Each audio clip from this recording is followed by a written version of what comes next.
الله الرحمن الرحیم۔ السلام علیکم ورحمۃ اللہ وبرکاتہ۔ حضرت سلیمان تونسوی رحمۃ اللہ تعالی علیہ ہمیشہ گھوڑے پر سوار ہو کر اپنے پیر و مرشد کی درگاہ میں تشریف لے جایا کرتے تھے۔ آپ کے مرید حضرت شمس الدین سیالوی رحمۃ اللہ تعالی علیہ گھوڑے کی لگام پکڑ کر آگے آگے چلا کرتے۔ ایک دن دوران سفر آپ کی نظر اچانک شمس الدین رحمۃ اللہ تعالی علیہ کے ننگے پاؤں پر پڑی۔ دیکھا کہ پاؤں سے خون بہہ رہا ہے۔ آپ نے درگاہ پہنچ کر اپنے جوتے حضرت شمس الدین رحمۃ اللہ تعالی علیہ کو عطا فرمائے اور فرمایا پہن لیں۔ واپسی پر حسب معمول گھوڑے کی لگام پکڑے جا رہے ہیں۔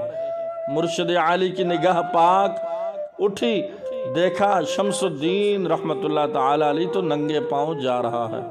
خواجہ سلیمان تونسوی رحمۃ اللہ تعالی علیہ نے فرمایا شمس الدین جوتے کدھر ہیں، کیوں نہیں پہنے؟ دست بستہ عرض گزار ہوئے، حضور نے مجھے جو تاج بخشا وہ میں نے سر پر باندھ لیا۔ مرشد پاک نے فرمایا گھوڑا روکو۔ آپ نے روک لیا۔ مرشد عالی مقام نے اتر کر شمس الدین رحمۃ اللہ تعالی علیہ کو گلے لگایا اور فرمایا لوگ علم و عمل کی وجہ سے عارف ہوتے ہیں مگر تم ادب کی وجہ سے شمس العارفین ہو گئے۔ ادب کا یہ صلہ ملا کہ آج آپ رحمۃ اللہ تعالی علیہ کو دنیا شمس العارفین رحمۃ اللہ تعالی علیہ کے نام سے ہی یاد کرتی ہے۔